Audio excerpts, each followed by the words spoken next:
Tapos minimum lang ang pumapasok ng fuel. Kasi hindi mo na ginagamit yung engine. Diba? So dapat, yung kung sa sasakyan minor. Pag mataas ang minor kasi malakas na gasolina. Imagine yung engine yung V8. Minor lang. Kaya pag mayroon ma-traffic yun eh. Maubusan ng gasolina. Okay. Saka siyempre, ang advantage din yung pag mahirap i-start yung makina mo. So hindi mo kailangan patayin. Lagay mo lang sa idling. Lowest RPM. Okay. Ngayon nga, may ano sila eh. Meron silang iniisip na, ewan ko lang kung start na nila. Dati kasi, ang kontrolin nila yung stroke. Alam ba malaking makina? Diba ganito yung let of snare, for example. Pag naka-idling, ganito lang kahap. Para lang hindi mamatay. May iba naman ginagawa, pwedeng dalawang dalawang cylinder lang ang may power. Kung baka sa 8, 2 lang, para lang. Hindi mo yung gusto nila.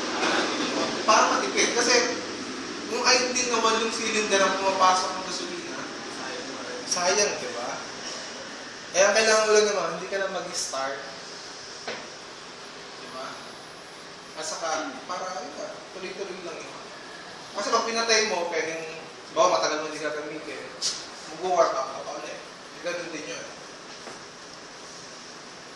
Okay, so pag hindi mo ginagamit yung engine, okay, so dalhin mo siya sa pinakamababang RPM. Okay? So mamaya, ipapakita lang sa inyo kung ano yung ina-adjust. I-obserbahan nyo kung ano nangyayari pag dinalaw nyo yung idling screw. Okay? Basta yun lang siguro. Ganito. Ito ay kung bababa pa siya or taas. O kung mamamatay. So isa yung pag namatay, balik niyo muna ng paluwa. Kasi namatay. Dapat, pag nasa idling ha, pag nasa lowest position to, yung pag-home, hindi dapat mamamatay yung makina. Okay. Okay na lang pag-start. Ano ba? Start. Kailangan mo muna itaas para maraming fuel. Ngayon, pag hindi mo gagamitin yung power, ibaba mo lang muna gano'n. Dapat hindi siya mamamatay. Okay? Next. Ito yung dry type. Ganito yung nandito natin. Yung may foam. Tapos yung papel. Papel kasi yan. Luma lang. Yung brown, sir. Yung brown yun. Okay, filter paper din. Filter paper. Okay, tapos ito yung pag may dry, may wet. Yung wet, may mga bakal doon sa para mga staple wires. Binabasayan ng langis. Okay, para yung magagaan, pag pumasok dyan, didikit doon sa langis. Okay, so baka nung difference. Siyempre ito, nalilinis ito, pwede pang linisin na. Yung hugasan, ito hindi mo pwede hugasan. Hugahan mo lang ito ng hangin. Or pagpagad. Okay, pag nasira na yung papel, papalit na pala. Ito, hanggat buo pa yan, pasukan mo lang ng krudo, hugas, pwede pa yan. Okay? Yung ikatlo, yung back type, o yung back, dito. Okay, so may langis dyan sa loob. Dito, may langis sa loob. May certain level na, dito siguro sa linya na ito. Okay, so, papalo muna doon sa oil, o kung magaan niya, didikit yun sa oil. Saka papasok po sa filter niya. So, doble yung filter na sa diesel. Okay? So, mag-dito, yung last part. Bakit letter B? Letter B. Okay? Dapat letter E. Yung huli, magneto. So, ito yung magneto ignition system. Sabi ko sa magneto, may magnet. Okay? Nasa flywheel. Ito yung magnet ng dalawa. So, anong probe? Ano nyo? Baka dinadaya ko kayo. Walang daya yan, ha? Okay?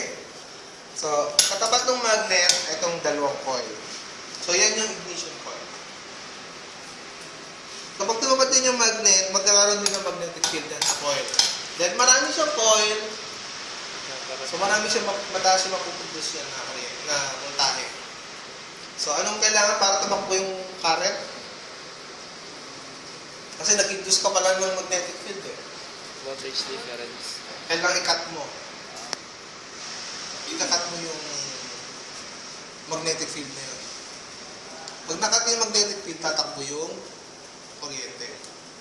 Dito, yung kuryente tatakbo dito sa high tension wire, papunta sa spark plug. Okay? Paano? Gagamit ka nitong contact point. Ay, yun yung ano. Okay? Paano siya gumagana? Ayan. Kada. Ito niya, mangat. So, pag may pagtapat nito, naka-timing yan, mag-i-induce yung magnetic field. Pag may magnetic field ka na, bigla niyang iangat yun, puputulin, yun. Tatakbo ngayon dito yung kuryente. Okay? Kasi nag-collapse na yung magnetic field. Okay? Maliwanag? Ngayon, lagi may kapatid itong contact point na ito, itong capacitor. Ito, condenser. Ano mong gamit na condenser? Anong karakteristik niya? Naisip ko yun. Completely. Rev cycle. Condenser. Hindi, sa electronics, ay sa electrical, anong gamit ng capacitor? Iba na. Nag-i-store ko. Nag-store ng charge. Okay? So, yun. Kasi, kahit tuminsan, kahit nakaangat na siya, kung mataas yung voltahe, pwedeng tumalon yung charge. So, ibig sabihin, hindi magko-collapse yung magnetic field. Walang tatakbong kuryente sa kabila. So, ang trabaho niya, mag-absorb siya ng charge para maiwasan mo na magkaroon dito ng continuity. Kasi pag may ganun naman na charge, yung nangyayari naman, mauubos yung mga contact points. Or, pag matindi na talaga, nagdidikit siya, ibig sabihin, walang magko-collapse ng magnetic field, walang tatakbong kuryente. Kaya nauuso yung CDI at saka yung transistor. Anong CDI? Capacitor discharge ignition system. Wala na siyang contact point. Capacitor ang gamit. Saka yung mga magnets din. Parang yung maglalabas na ng capacitor. Capacitor na. Tapos may ano ka lang, may parang may switch para imbis na umangat to, may isang switch. Okay? Managa, nakita na yung contact point. Okay?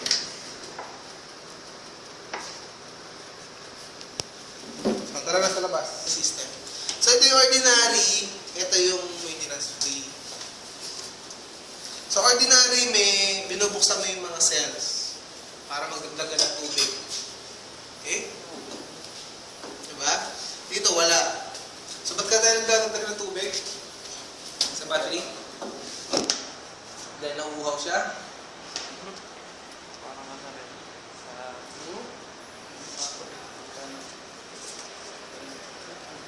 Okay. So, dahil nagbabawas na ng tubig, kailangan magdagdag. Ba't siya nagbabawasan?